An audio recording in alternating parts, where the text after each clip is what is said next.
ஓம் சக்தி தாயே போற்றி. நீ நல்லது நினைத்தால் இந்த தாயின் ஆசீர்வாதத்தில் உனக்கு நல்லது மட்டுமே நடக்கும். என் தங்க பிள்ளையே, இன்று சந்தோஷமான செய்தியோடு ஒரு ஆண் தெய்வம் ஒன்று உன்னை சுற்றி சுற்றி வந்து கொண்டிருக்கின்றது. என் தங்க குழந்தையே, இந்த செய்தியினை இன்று நீ தெரிந்து கொண்டு நிச்சயமாக பெருமகிழ்ச்சி அடைவாய். என் அன்பு பிள்ளையே, இந்த நேரம் உனக்கான செய்தியினை கொண்டு வந்திருக்கின்ற இந்த ஆண் தெய்வம் யாரென்று நீ தெரிந்து கொள்ள வேண்டும் அல்லவா? எதற்காக அவர்கள் உனக்கு இந்த விஷயத்தை, இந்த செய்தியினை உனக்கு தர வேண்டும் என்று இந்த அம்மா நான் உனக்கு இருக்கும் பொழுதே வேறு யாராவது உனக்கு இந்த சந்தோஷமான செய்தியை கொண்டு வந்திருப்பது என்பதனையும் நீ தெரிந்து கொள்ள வேண்டும். இன்று நான் உனக்கு சொல்ல வந்திருக்கின்ற இந்த செய்தியினை நீ சரியாக புரிந்து கொள்ள வேண்டும். நிச்சயமாக இனி உனக்கு என்ன நடக்கும் என்பதனையும் நீ தெரிந்து கொள்வாய். என் அன்பு பிள்ளையே, நல்ல செய்தி என்றால் என்ன? இவர்கள் உனக்கு என்ன தர வந்திருக்கின்றார்கள் என்பதனையும் நீ இன்றே தெரிந்து கொள்ள வேண்டும்.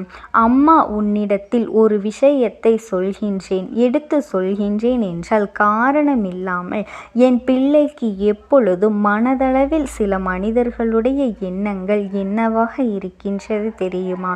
எப்பொழுதுமே மனதளவில் லட்ச ஊழல்கள், திருட்டு எல்லாமே, இதையெல்லாம் செய்வதை கூட எளிதாக எண்ணாத இந்த சமூகம் ஆடு மாடு மேய்ப்பவனையும், பண எழுதல் தொழில்களை செய்பவனும், கூலி வேலை, கொத்தனார் வேலை என்று உழைப்பவர்களையும் இழிவாக பார்ப்பதுதான் இன்று இருக்கின்றவர்களின் மனநோய். உழைத்து உண்டவர்களை பார்த்து கேலி செய்கின்ற உலகம் அல்லவா? மற்றவர்களை எய்து பிழைப்புகளை பாராட்டுவது இவர்களினுடைய உனக்கான வேலையை நீ செய்து கொண்டிருக்கின்றாய். என் குழந்தையை, அம்மா சொல்ல வந்த செய்திக்கும் இதற்கும் ஏதும் சம்பந்தம் இருக்கின்றதா என்று யோசிக்கின்றாயா? நிச்சயமாக இருக்கின்றது. உன் வாழ்க்கை எப்படி இருக்கின்றதோ அதை மாற்றி உனக்கான நல்ல செய்தியோடு தான் இந்த ஆண் தெய்வம் வந்து கொண்டிருக்கின்றது. இந்த வாழ்க்கையில் எப்பொழுதுமே ஒரு சில விஷயங்களை துறந்துதான் ஆக வேண்டும். அதுதான் கடந்த காலம், வேறு எதுவுமே கிடையாது. நடந்து முடிந்த விஷயத்தை நாம் கடந்து வந்துவிட்டோம். ஆனால் நிச்சயமாக எப்பொழுதும் உனக்கு நல்லது நடக்கும் என்பதில் எந்த ஒரு மாற்று கருத்துமே கிடையாது. எப்போதும் உனக்கு பொறுப்புகள் வருகின்றதோ அப்போதுதான் இந்த வாழ்க்கையின் பொழுதுபோக்குகள் எல்லாம் மறந்துவிடும். நீ நன்றாக யோசித்துப்பார் என் பிள்ளையை. அடிக்கடி கையில் கைபேசியை வைத்து நோண்டி கொண்டிருப்பவர்களுக்கு வாழ்க்கையில் ஒரு பொழுதும் பொறுப்பு இருந்தால், வாழ்க்கையின் மீது பயம் இருந்தால் அதை வைத்துவிட்டு ஓடத் தொடங்கி விடுவார்கள். இதுதான் உண்மை. வேலை இல்லாதவனும் வாழ்க்கையின் மீது பொறுப்புகள் இல்லாதவும் தான் இதையெல்லாம் செய்து கொண்டிருப்பான். முதலாளியிடம் எப்பொழுதுமே நாம் கவனமாக இருக்க வேண்டும். முதலாளிகள் ஏழையிடம் திருடும்போது அது வணிகமாக மாறிவிடுகின்றது. ஆனால் அதே நேரத்தில் எந்த ஒரு ஏழையினாலும் முதலாளியை சுரண்ட முடியாது. என் குழந்தையை, அரங்கேற்றும் போது அது வாரியாக மாறிவிடும். ஏழை மக்கள் இதை எதிர்பார்த்து போராடினால் அது வன்முறையாக மாறிவிடும் அல்லவா? எதுவாக இருந்தாலுமே இந்த வாழ்க்கையில் இந்த ஏழைகளின் மீதும் உழைப்புகளின் மீதும் தான் எதிர்மறையாக திரும்புகின்றதே தவிர ஒரு பொழுதும் இவர்களுக்கு நல்லது நடந்து கிடையாது. இப்படியாக இந்த வாழ்க்கையில் ஒரு பொழுதும் இவர்களுக்கு ஒவ்வொரு விஷயங்களுக்குமே என் பிள்ளை உழைப்பவர்களுக்கும் நல்ல வழியில் செல்பவர்களுக்கும் எதிராக இருக்கும். இதையெல்லாம் கண்ட ஒரு ஆண் தெய்வமானது உனக்கு நீதி பெற்று கொடுக்க வேண்டும் என்று, இந்த வாழ்க்கையில் உன்னை நல்ல நிலைக்கு உயர்த்த வேண்டும் என்றும் இப்போது ஒரு முடிவு செய்திருக்கின்றது. அதை உணர்ந்து கொண்டு இப்பொழுது உன் முன்னால் நிற்கின்றது. என்னவென்று தெரிந்து கொள்ள வேண்டும் அல்லவா? என் தங்க குழந்தையே, அதை சொல்வதற்காகத்தான் வந்திருக்கின்றேன். இந்த அம்மா நான் உனக்கு என்ன கொடுக்க வேண்டும், ஏது கொடுக்க வேண்டும் என்று இப்பொழுது நினைக்கின்றேனோ அதையெல்லாம் எந்த நேரத்திலும் மன உறுதியோடு உனக்கு நான் தந்து கொண்டிருப்பேன் என்பதனையும் மறந்து விடாதே. இந்த சூழ்நிலைகள் உனக்கு நிச்சயமாக வேண்டுமானால் சாதாரணமாக இருக்கலாம்.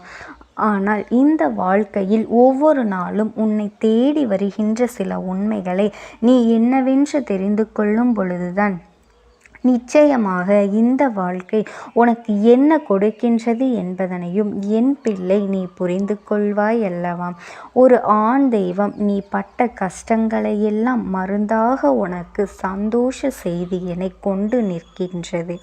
அப்படி என்றால் உன் வாழ்க்கை எந்த அளவிற்கு அவர் ஆராய்ந்து பார்த்திருப்பார் என்பதனையும் நீ புரிந்து கொள்.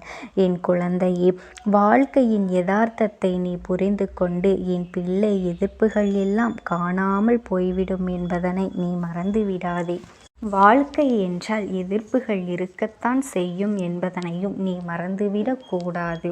என் தங்க குழந்தையே, எல்லாம் சரியாகிவிடும். நான் ஏன் இப்படி சொல்கின்றேன் தெரியுமா? எளிமையாக வாழ ஆசைப்பட வேண்டும் என் குழந்தையே. மற்றவர்களை பார்த்து அது வேண்டும் இது வேண்டும் என்று ஒரு நாளும் நாம் எப்பொழுதும் ஆசைப்படக்கூடாது.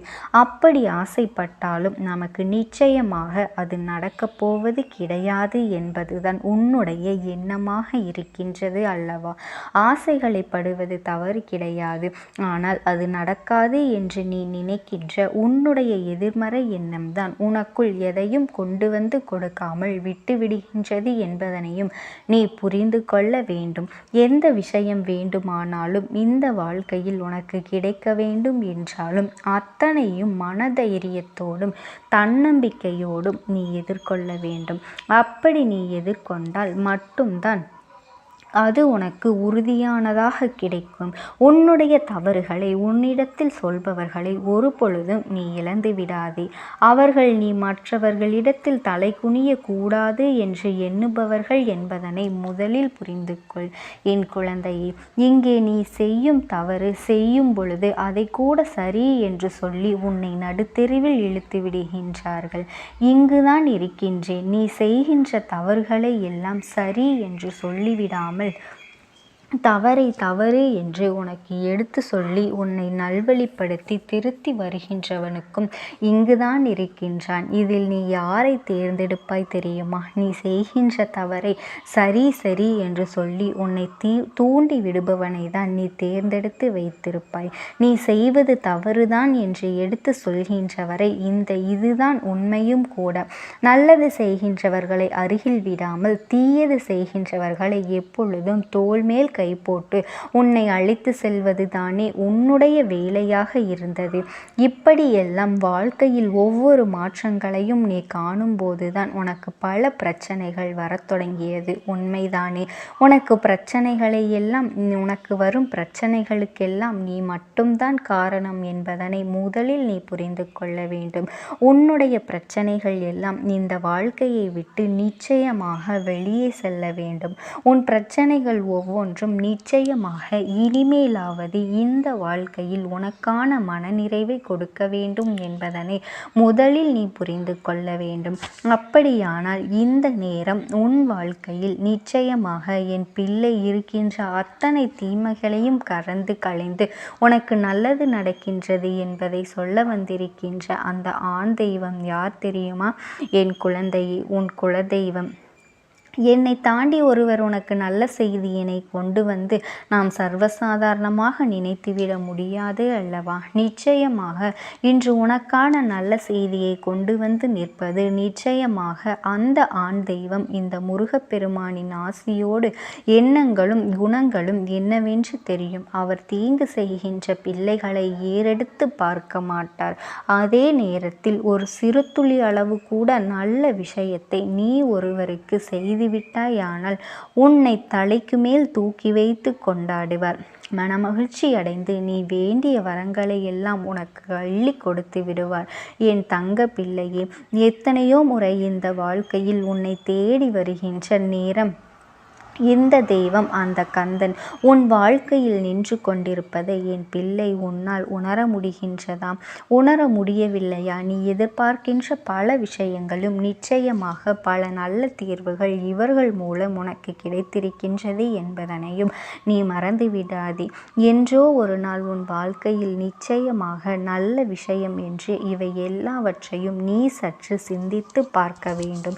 என் தங்க குழந்தையே, நீ எதை நினைத்தும் கவலைப்படாதே. இந்த தாயானவளினுடைய அன்பும் ஆசீர்வாதங்களும் உனக்கு என்றென்றைக்குமே முழுமையாக கிடைத்து கொண்டே இருக்கும். ஓம் சக்தி. ஓம் ஆதிபரா சக்தி.